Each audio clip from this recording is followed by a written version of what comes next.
اعوذ باللہ من الشیطان الرجیم بسم اللہ الرحمن الرحیم السلام علیکم ورحمۃ اللہ وبرکاتہ۔ انیس نے مجھ سے کہا تم کیا کر آئے ہو؟ میں نے جواب دیا مسلمان ہو گیا ہوں اور میں نے محمد صلی اللہ علیہ وآلہ وسلم کی تصدیق کر دی ہے۔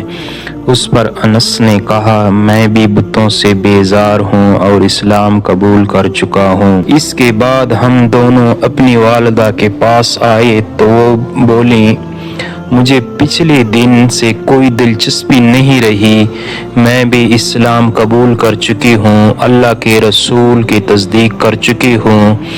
اس کے بعد ہم اپنی قوم غفار کے پاس آئے، ان سے بات کی، ان میں سے آدھے تو اسی وقت مسلمان ہو گئے، باقی لوگوں نے کہا جب رسول اللہ صلی اللہ علیہ وآلہ وسلم تشریف لائیں گے ہم اس وقت مسلمان ہوں گے۔ چنانچہ جب رسول اللہ صلی اللہ علیہ وسلم مدینہ منورہ تشریف لائے تو قبیلہ کے غفار باقی لوگ بھی مسلمان ہو گئے۔ ان حضرات نے جو یہ کہا تھا کہ جب رسول اللہ صلی اللہ علیہ وآلہ وسلم تشریف لائیں گے ہم اس وقت مسلمان ہوں گے، تو ان کے یہ کہنے کی وجہ یہ تھی کہ نبی کریم صلی اللہ علیہ وآلہ وسلم نے مکہ میں حضرت ابو ذر غفاری رضی اللہ عنہ سے ارشاد فرمایا میں نخلستان یعنی کھجوروں کے باغ کی سرزمین میں جاؤں گا جو یثرب کے سوا کوئی نہیں ہے، تو کیا تم اپنی قوم کو یہ خبر پہنچا دو گے؟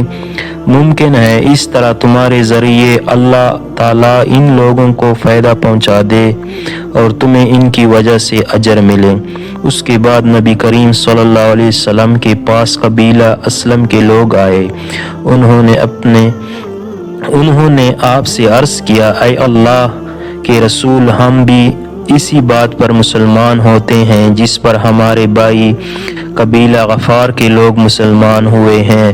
نبی کریم صلی اللہ علیہ وآلہ وسلم نے یہ سن کر فرمایا اللہ تعالیٰ غفار کے لوگوں کی مغفرت فرمائے اور قبیلہ اسلم کو اللہ سلامت رکھے۔ یہ ابو ذر غفار رضی اللہ عنہ ایک مرتبہ حج کے لیے مکہ گئے، طواف کے دوران کعبے کے پاس ٹھہر گئے، لوگ ان کے چاروں طرف جمع ہو گئے۔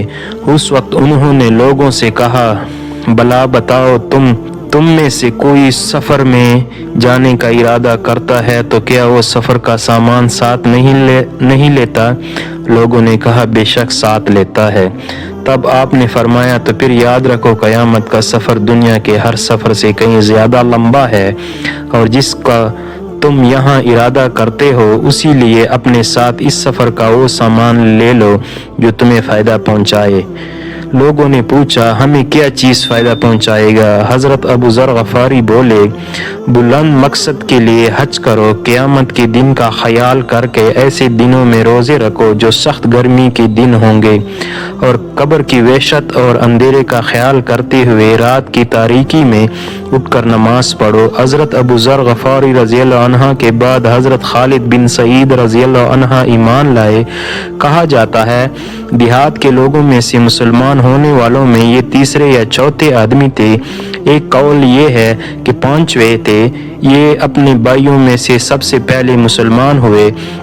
ان کی اسلام لانے کا واقعہ یوں ہے کہ انہوں نے خواب میں جہنم کو دیکھا، اس کی آگ بہت خوفناک انداز میں بھڑک رہی تھی، یہ خود جہنم کے کنارے کھڑے تھے۔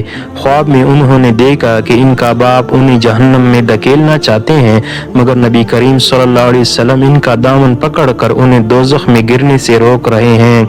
اسی وقت گھبراہٹ کا عالم میں ان کی آنکھ کھل گئی، انہوں نے فوراً کہا میں اللہ کی قسم کھا کر کہتا ہوں کہ یہ خواب سچا ہے۔ ساتھ ہی انہیں یقین ہو گیا کہ جہنم سے انہیں رسول اللہ صلی اللہ علیہ وسلم ہی بچا سکتے ہیں۔ فوراً ابو بکر صدیق رضی اللہ عنہ کے پاس آئے، انہیں اپنا خواب سنایا۔ ابو بکر صدیق رضی اللہ عنہ نے فرمایا اسی خواب میں تمہاری بلائی اور خیر پوشیدہ ہے، اللہ کے رسول اللہ موجود ہیں، ان کی پیروی کرو۔ چنانچہ حضرت خالد بن سعید رضی اللہ عنہ فوراً ہی نبی کریم صلی اللہ علیہ وسلم کی خدمت میں حاضر ہوئے، انہوں نے آپ سے پوچھا اے محمد آپ کس بات کی دعوت دیتے ہیں؟